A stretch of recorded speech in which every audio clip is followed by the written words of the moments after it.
It's Wednesday night. இன்னைக்கு night டின்னருக்கு தோசையும் தக்காளி சட்னியும் தான் பண்ணியிருந்தேன்.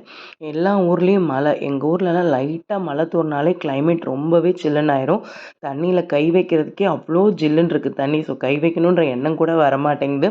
ஒரு வழியாக டின்னர் முடிச்சுட்டு நாளைக்கான மெனு என்னன்றதை நம்ம இன்றைக்கே பிளான் பண்ணோன்னா தான் காலையில் கொஞ்சம் வேலை சீக்கிரமாக முடியும். ஸோ அதுக்கு சுண்டல்லாம் ஊற வச்சுட்டு அப்படியே பாலும் காய்ச்சி வச்சாச்சு.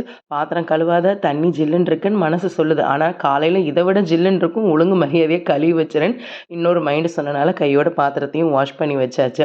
இந்த கிச்சன் காலையில் நம்ம எந்திரிச்சு வரும்போது க்ளீனாக இருந்துச்சு அப்படின்னாலே அவ்வளோ நிம்மதியாக இருக்குது. அது நம்ம பேங்க் அக்கௌண்ட்டில் அவ்வளோ காசு இருந்தால் கூட நிம்மதி வராது. ஆனால் காலையில் எந்திரிச்சு வரும்போது இந்த கிச்சன் கவுண்டர் டாப் க்ளீனாக இருந்து சிங்க்கு க்ளீனாக இருந்தாலே அவ்வளோ நிம்மதியாக இருக்கும். வேலையும் டக்கு டக்குன்னு ஓடிடும். ஸோ எல்லா கிச்சன் ஒர்க்கும் கம்ப்ளீட் பண்ணியாச்சு. நாளைக்கான மெனு என்னன்றதும் பிளான் பண்ணியாச்சு. ஸோ போய் படுக்கலாம், குட்டீஸை தூங்க வைக்கலான்னு நானும் போயாச்சு. நாளைக்கு பார்க்கலாம்.